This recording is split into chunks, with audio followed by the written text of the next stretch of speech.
So today we have to start from read data statement. This statement is used to store the numeric and string constants that are accessed by a read statement specified somewhere in the program. वो कहते हैं read data statement actually it is an input statement and it is used to store the numeric and string constant. read data क्या होता है? read जो होता है वो जो आप inputs उसे देते हो वो memory में read करता है और जो data की उन variables को read करता है और जो data की statement होती है वो उन variables के साथ access करती है कि कौन सी value user ने assign की है। ठीक हो गया। अब ये दो तरीके से इसके दो अलग अलग पार्ट्स हैं, रीड अलग काम करता है और डाटा अलग काम करता है, मगर जहां रीड आपने लिखना है उसके साथ डाटा लाजमी लिखा जाएगा, जहां डाटा लिखा जाएगा उससे पहले रीड लाजमी लिखा जाएगा। Okay, so you can see the syntax over here, data and comma separated list of constant. Data के अंदर आप आगे उससे कांस्टेंट दोगे कि मतलब कौन कौन सा डाटा आप यूज कर रहे हो, 10 20 30 जो भी आपने वैल्यूज असाइन करनी होंगी। इंटरप्रिटेशन देखें इसकी, कांस्टेंट्स में बी एनी स्ट्रिंग और numeric constant. String constants must be enclosed in double quotation marks only if they contain commas. Okay, so you can see the interpretation of data statement over here. Constants may be any string or numeric constant. आप अब data की statement के अंदर you can give any data. आप numeric data भी दे सकते हो. You may also give the string data. String data कौन सा होता है जो कि आप inverted commas के अंदर लिखते हो. Numeric data आपका numbers की form में होता है. String constants may be enclosed in double quotation marks only if they contain commas, colons or spaces. Otherwise, quotation marks may not needed. The list of constant with a data statement can be exceed one line. If the list is too long to fit in one line, then we should use another data statement. कहते हैं एक line में हम काफी सारी data दे सकते हैं, काफी सारा हम डाटा उसे प्रोवाइड कर सकते हैं, मगर आपके पास अगर डाटा एक्सीड हो जाए तो आपको चाहिए कि एक और डाटा की स्टेटमेंट आप यूज कर लें for all the remaining constants. The data contained in multiple data statement is assumed to be single continuous list of items regardless of where the data is placed in the program. वो कहते हैं अगर आप दो data की statements use कर भी लेते हो तब भी प्रोग्राम की वर्किंग पे फर्क नहीं पड़ेगा. It will consider that it is one continuous block of the data. आपका एक कंटिन्यूअस ब्लॉक है डाटा का, वो यही समझते हैं चाहे आपकी दो तीन चार आप स्टेटमेंट दे दो. पहली डाटा की स्टेटमेंट में अगर आपके 10 इनपुट्स की वैल्यूज दी हुई आपने तो वो 10 चलेंगी. उसके बाद जो अगली डाटा की स्टेटमेंट होगी वहां की जो पहली इनपुट होगी वो फर्स्ट डाटा इंक्लूड काउंट नहीं होगा, वो आपका 11th डाटा काउंट होगा. 10 आपने पहले डाटा की स्टेटमेंट में दे दी, उसके बाद जो आपने डाटा की स्टेटमेंट में दी वहां 11 12 13 से काउंटिंग आपकी स्टार्ट होगी. ठीक हो गया. The variable type numeric or string given in the read statement must agree with the corresponding constant in the data statement. अब वो कहते हैं data statement के साथ साथ आपकी read की भी statement आती है, जहां data की statement जैसे कि मैंने अभी आपको start करने से पहले भी बताया था, जहां पर आपकी data की statement आती है वहीं read की statement आती है. read के अंदर you can give the variables and in data statement you have to assign the values to those variables. Okay, let's see the example of read data statement. This program demonstrates the use of data and read statement. अब वो कहते हैं कि ये एक RAM की उसने remarks यहाँ पर लिखे हैं, ये नॉन एग्जीक्यूटेबल पहली स्टेटमेंट है, बस बता रहा है वो कि ये जो प्रोग्राम है इसके अंदर दो चीजें हो रही हैं, एक डाटा ले रहा है वो और स्टेटमेंट को रीड कर रहा है. ठीक हो गया. लाइन नंबर 20 से एक्चुअल प्रोग्राम आपका स्टार्ट हो रहा है. रीड का वर्ड उसने लिखा सिंटेक्स में जैसे कि था READ रीड. इसके बाद क्या चीज रीड करनी है, तीन वेरिएबल्स वो ले रहे हैं यहाँ पर A, B, C dollar sign. अब ए और बी आपको पता है इनकी टाइप क्या है, इंटीजर टाइप का ये डाटा है, मतलब इंटेग्रल टाइप है, इसमें न्यूमेरिक डाटा आपका आएगा. और सी डॉलर साइन के अंदर जो वैल्यू आएगी वो उसने डॉलर साइन यहाँ पे लगा दिया, इस वजह से यहाँ पर कौन सी वैल्यू आएगी आपकी, स्ट्रिंग वैल्यू आएगी. ठीक है, जो भी आपने इसे वैल्यू असाइन करोगे इस वेरिएबल को उसके अंदर आपने स्ट्रिंग वैल्यू आप असाइन कर सकते हो, इंटीजर या न्यूमेरिक वैल्यू असाइन नहीं कर सकते. लाइन नंबर 30 पर आए तो देखें print C dollar sign is equal to. अब ये देखें सी डॉलर साइन के अंदर वो इज इक्वल टू, ये एक स्ट्रिंग है, इन्वर्टेड कॉमास लग गए तो क्या बन गया, ये एक स्ट्रिंग बन गई. सी डॉलर साइन में इज इक्वल टू प्रिंट करवा रहा है और आगे क्या लिख रहा है वो a plus B divided by 2. A plus B इन्हें सॉल्व कर रहा है, ए फॉर्मूला उसने लगा दिया यहाँ पे, तो a plus B divided by 2 इनका रिजल्ट कहाँ पर स्टोर होगा, आपका प्रिंट की स्टेटमेंट के सॉरी सी डॉलर साइन के अंदर, वेरिएबल के अंदर. ठीक है. अब जहां मैंने आपको बताया where it is the read statement is written, you must see that the program must include the data statement also. So in data statement you will write give the data to these three variables you are using. So for A they have given the data 10, for B they have given the data 20, for C dollar sign they have given a string data and that is of average का लफ्ज वो यहाँ पर लिख रहा है. Okay, and in line number 50 the program will end.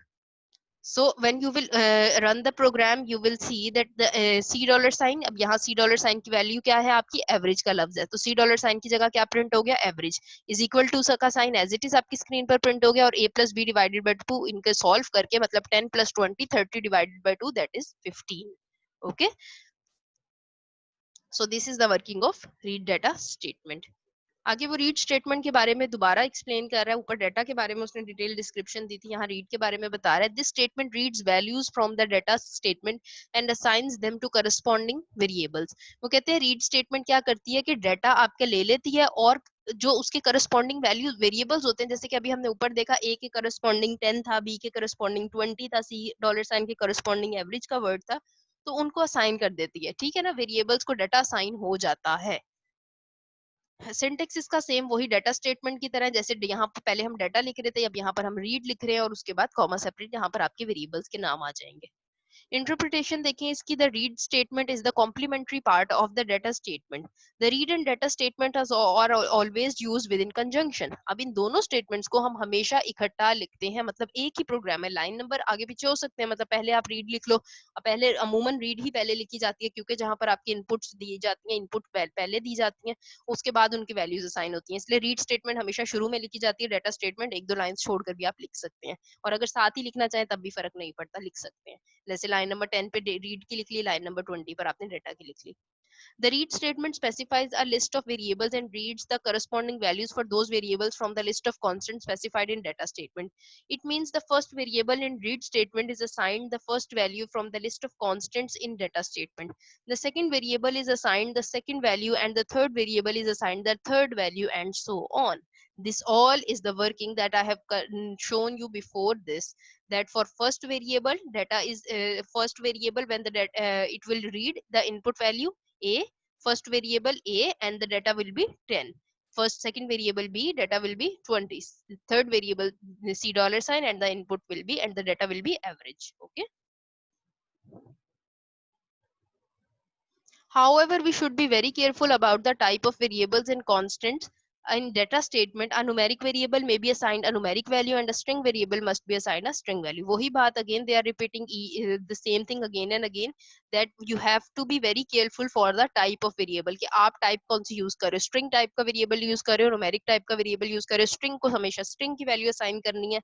Otherwise, if you will not assign the correct type of the variable, then it will display an error message. Okay, if the program tries to assign a string value to a numeric variable or vice versa, a type mismatch error will occur. क्या होगा, अगर आपने numeric data दिया हुआ है, for example आप कहते हो ए को आप असाइन कर देते हो एवरेज का लव स्ट्रिंग, तो ए जो है वो तो न्यूमेरिक टाइप का डाटा है, तो उसको आप स्ट्रिंग टाइप का ए जो था वो स्ट्रिंग न्यूमेरिक टाइप का आपका वेरिएबल था, उसको आप स्ट्रिंग टाइप का डाटा असाइन नहीं कर सकते. That is why there would be a type mismatch error if you will do like this. Next is a read statement may read values from several data statements. If there are more variables in data statement than the number of constants in data statement. Similarly, several read statements may read values from one data statement if the number of variables in list of variables exceeds the number of elements in the data statement, an out of data message occurs. If the number of variables specified is fewer than the number of elements in the data statement, subsequent read statement begins reading data at the first unread element. If there are no subsequent read statement, the extra data is ignored. वही बात कि अगर आपको मैंने पहले भी बताया, if you are using two read statements or if you are using two data statement, there might be a long list of constants or variables. आप बहुत ज्यादा लंबी लिस्ट दे सकते हो, आपने 10-20 वेरिएबल्स दे दिए एक लिस्ट में, उसके बाद 30-40 फिर एक और रीड की स्टेटमेंट लगा दी, दो डाटा स्टेटमेंट यूज कर लो, दो रीड स्टेटमेंट यूज कर लो, तो वो काम इस तरह चल जाएगा. मगर ऐसा अगर आप करोगे कि अगर आपने if you have given data read statement के अंदर आप if you are using 5 variables and you are assigning data only 3, तो जो आपके रीड स्टेटमेंट के अंदर दो वेरिएबल्स बच जाएंगे, उनको कोई वैल्यू असाइन नहीं होगी, they will be ignored. Okay, and out of data message will occur, कि जो डाटा है वो कम है और जो वेरिएबल्स हैं वो ज्यादा हैं. एक और एग्जांपल उसने दिया है यहाँ पे, उसी को थोड़ा सा उसने पैरामीटर के साथ मॉडिफाई कर लिया. ओके, रेम का वर्ड लिख रहा है यहाँ पे, रेम का वो रिमार्क्स की स्टेटमेंट दे रहा है, जो कि नॉन एग्जीक्यूटेबल स्टेटमेंट होती है. लाइन नंबर 30 तक वो रिमार्क्स ही दे रहा है आपको. लाइन नंबर वो बता रहा है कि पेंटागन है, पैरामीटर है, फाइंड आउट करना है. लाइन नंबर 40 से एक्चुअली प्रोग्राम देखें आप, लाइन नंबर 40 पे रीड का वर्ड लिख रहा है, उसके बाद देखो वेरिएबल्स दे रहा है A B C D E और पी डॉलर साइन। अब पी डॉलर साइन में क्या होगा, आपकी कोई स्ट्रिंग वैल्यू आएगी, बाकी ए से लेकर ई तक आपकी न्यूमेरिक वेरिएबल्स वैल्यूज आएंगी, ठीक है। लाइन 50 पे पैरामीटर का फॉर्मूला उसने लगाया A plus B plus C plus D plus E.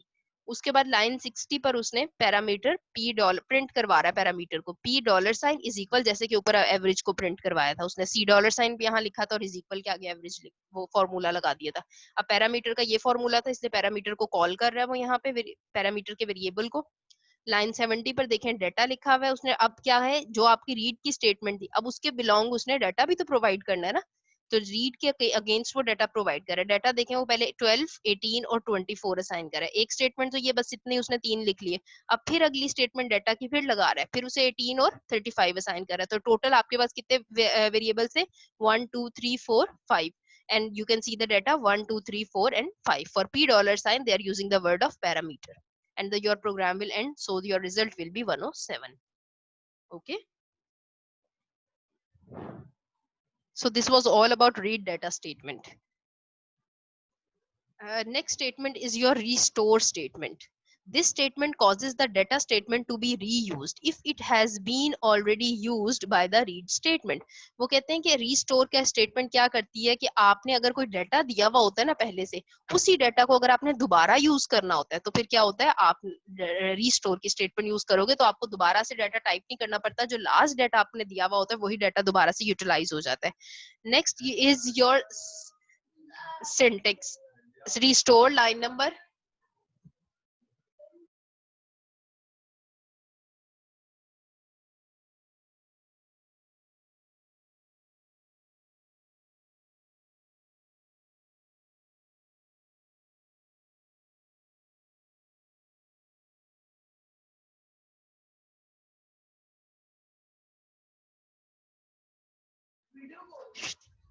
Now you can see the interpretation of restore statement over here. Sorry, first of all your syntax. Restore का word है, उसके बाद line number है. Okay. So syntax है, restore का word है और line number है। रिस्टोर का वो कीवर्ड एज इट इज आपने यूज करना है, आगे आपने लाइन नंबर ले देना है। लाइन नंबर का मतलब क्या होगा, यहाँ पर आपके वो लाइन नंबर जो कि जहां से आपने अपना डाटा वापस लेकर आना है अपने न्यू प्रोग्राम के अंदर, ठीक है। इंटरप्रिटेशन देखें इसकी तो फिर क्लियर हो जाएगा। The line number specifies the line number of a data statement which has to be read again. वो कहते हैं लाइन नंबर कौन सा लाइन नंबर होगा, वो लाइन नंबर होगा जहां से you wants to read the line data statement again, you want to fetch all the data from your from that statement, that line number in which you have already assigned the data. The next read statement reads the first item in the specified data statement. We can omit line number if so the next read statement reads the first item in the first data statement. वो कहते हैं हम line number को sorry हम line number yes line number को omit कर भी सकते हैं इफ अगर आपकी जो रीड की स्टेटमेंट है वो पहले से ही उसने डाटा के आइटम्स को ऑक्यूपाई कर चुकी है, तो फिर हम क्या करेंगे, लाइन नंबर को हम इग्नोर कर देंगे और जो हम न्यू हम अपना डाटा जो है वो साइन कर सकते हैं, ठीक है। एग्जाम्पल देखो then it would be clear. Example में सबसे पहले देखिए लाइन नंबर 10 पे उसने 3 वेरिएबल्स ले लिए ए बी और सी, 3 वेरिएबल्स हैं, उन्हें वो मेमोरी में रीड करवा रहा है। अब लाइन नंबर 20 पर उसने लिख दिया रीस्टोर। रीस्टोर क्या क्या मतलब होगा कि लास्ट टाइम जो हमारे डाटा के पास 3 डाटा थे, कोई जो भी स्टेटमेंट दी होगी उसके अंदर 3 जो डाटा की इनपुट्स दी होंगी वही डाटा की इनपुट्स दोबारा यूटिलाइज हो यहाँ पर, ठीक है। लाइन नंबर 30 पर देखें, फिर उसने रीड की स्टेटमेंट लगा दी यहाँ पे। रीड की स्टेटमेंट लगा के अब उसने कहा कि एक्स वाई सी 3 वेरिएबल्स फिर मेमोरी में रीड करवा लिए। फिर लाइन नंबर 40 पर उसने लिखा प्रिंट ए बी सी, जो कि सबसे पहला उसने लाइन नंबर 10 पर लिखा था। यहाँ पे ये देखिए लाइन नंबर 10 पे ये वाली जो रीड एबीसी उसने लिखा था ना, वो यहीं पर यहाँ लाइन नंबर 40 पर आकर इसको प्रिंट करवा रहा है कि जहां से जो इनपुट उसने फेच करनी है रिस्टोर की स्टेटमेंट ने, उसको स्क्रीन के ऊपर वो प्रिंट करवा रहा है। Next is print. अब एक्स वाई जी जो यहाँ से उसने रीड करवाया था एक्स वाई जी, इनकी वैल्यूज को एक्स वाई जी वो प्रिंट करवा रहा है।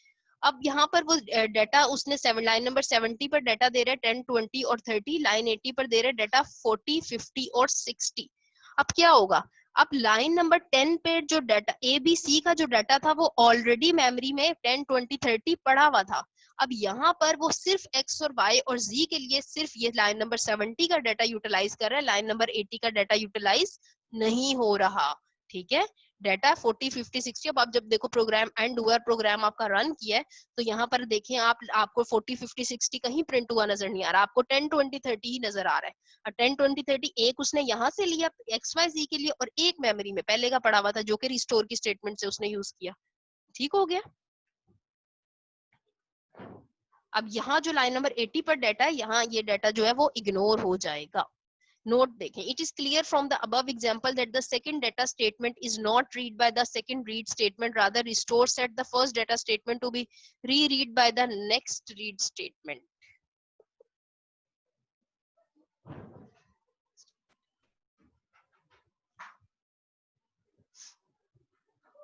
अच्छा, next is your input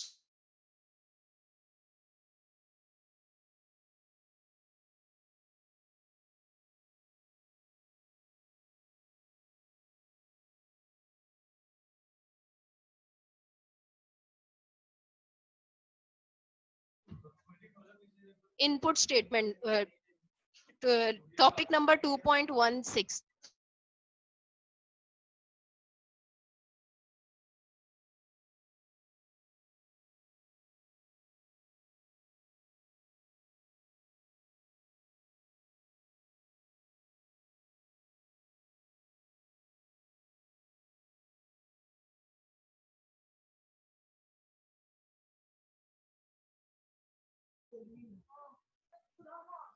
Input statement, this statement is used to input data from the user during the program execution.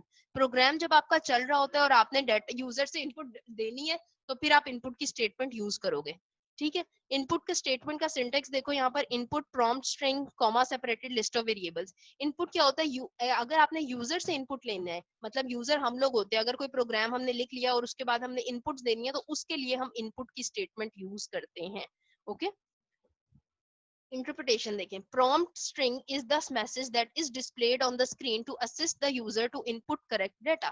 अब वो कहते हैं prompt string क्या होता है, अगर आपने स्क्रीन पर मैसेज डिस्प्ले करवाना है ना कि यहाँ पर आपने डाटा एंटर करना है या यहाँ से इस चीज के लिए आपको डाटा चाहिए, उस वो चीज आप prompt string के अंदर लिखते हो, ये ऑप्शनल होता है, लिखना जरूरी नहीं है। ठीक है। यहाँ पर आपके कॉमा सेपरेटेड लिस्ट ऑफ मतलब वेरिएबल्स के नाम आपको देना बस जरूरी है, जो चीज आपने इनपुट करवानी है यूजर से अपने प्रोग्राम के लिए। अच्छा, इंपॉर्टेंट चीज इसकी है, आप जिस पैराग्राफ पे हैं, when a semicolon is used to separate the prompt string from the list of variables, as in the first syntax, a question mark appears at the end of the prompt string. This question mark can be avoided by using a comma instead. इसकी example की तरफ आएंगे। Input statement in short में आपको बताती हूँ, input statement is used to enter the data from the user. इतनी सी बात बस आपने याद रखनी है इसकी। ठीक है। और एग्जांपल इसकी आपने अंडरस्टैंड करनी है। लाइन नंबर 10 पर वो रिमार्क्स की स्टेटमेंट लिख रहा है। रिमार्क्स के अंदर कोई भी लाइन आ रही है यहाँ पर, जो आप लिख सकते हो यूजर को बताने के लिए कि आपका प्रोग्राम एक्चुअली क्या कर रहा है। This program calculates the circumference of the circle. Circle का सर्कमफेरेंस फाइंड आउट करने के लिए आपकी ये स्टेटमेंट चल रही है line number 10। You can see in line number 20 they have written input, और इन्वर्टेड कॉमास में वो लिख रहे हैं enter the radius of the circle. Circle का अगर रेडियस फाइंड आउट करना है, तो उसके लिए आपको इनपुट की स्टेटमेंट वो ले रहा है कि यूजर जो होगा वो इनपुट करेगा सर्कल का रेडियस। आर की वैल्यू यूजर ने देनी है, इसलिए वो यहाँ पर इनपुट की स्टेटमेंट लगा रहा है। आगे वो 30 लाइन नंबर पे फॉर्मूला लगाएगा सर्कमफेरेंस का। Circumference is equal to 2 multiply by 3.14 multiply by radius. अब 3.14 भी एग्जैक्ट वैल्यू है, 2 भी एग्जैक्ट वैल्यू है। रेडियस की उसने वैल्यू जो है वो इनपुट करवानी है लाइन नंबर 20 से। तो यहाँ रेडियस की वैल्यू उसने कहाँ से लेनी है, लाइन नंबर 20 से। तो यूजर की अपनी चॉइस है, whatsoever he wants to input हो सकता है, वो 10 20 30 कुछ भी वो यहाँ रेडियस की वैल्यू असाइन कर सकता है। लाइन नंबर 40 पर जब आए, तो वो प्रिंट क्या करवा रहा है, आपका सर्कमफेरेंस आपकी स्क्रीन पर प्रिंट हो जाएगा। प्रिंट के अंदर जो इन्वर्टेड कॉमास में चीज लिखते हैं वो एज इट इज स्क्रीन पर आती है, और आगे वो सर्कमफेरेंस यहाँ से उसका फॉर्मूले से कंप्यूट करेगा, और आपका प्रोग्राम एंड हो जाएगा। Now you can see after running the program, enter the radius of the circle. Circle का रेडियस एंटर करवा रहा है, तो क्या यूजर ने रेडियस एंटर किया, 2.7। ठीक है। अब ये देखो, यहाँ पर देखो कि ये जो चीज थी आपकी, ये एज इट इज जो इन्वर्टेड कॉमास में थे वो आपकी स्क्रीन पर प्रिंट हो गई, एज इट इज आपकी स्क्रीन पर नजर आ रही है आपको। ठीक है। उसके बाद print circumference is equal to, अब आगे सर्कमफ्रेंस को यहाँ से वैल्यू जो उसने फॉर्मूले से रेडियस 2.7 दिया, कंप्यूटेशन होगी 2.7 मल्टीप्लाई बाय 3.14 मल्टीप्लाई बाय 2, तो आंसर आपका 16.95600, ये जो आपका भी आंसर बनता होगा यहाँ पे, तो वो आपकी स्क्रीन पर प्रिंट हो जाएगा। ठीक है, input statement is use to take the input from the user. Input user से अगर वैल्यू को यूजर से कोई वैल्यू आपने प्रॉम्प्ट करवानी है तो उसके लिए आप इनपुट की स्टेटमेंट लिखते हो। Okay When an input statement is encountered during program execution, the program halts, the prompt string is displayed, and the user types in the requested data. Strings that input to an input statement need not to be surrounded by quotation marks unless they contain commas or blank. वो कहते हैं जैसे input की statement encounter होती है आती है तो क्या होता है आपका एक्चुअल जो प्रोग्राम होता है उसकी एग्जीक्यूशन रुक जाती है जब तक यूजर जो है वो वैल्यू असाइन ना करे, आगे आपकी वर्किंग नहीं होती, आगे आपका प्रोग्राम जो है वो नहीं चलता। ठीक हो गया। Next is your print statement and we will study this statement in our next class. ठीक है, इन्हीं जो मैंने स्टेटमेंट्स आज आपको बताई, you have to do the you have to learn these statements and you have to do the practice of these all statements.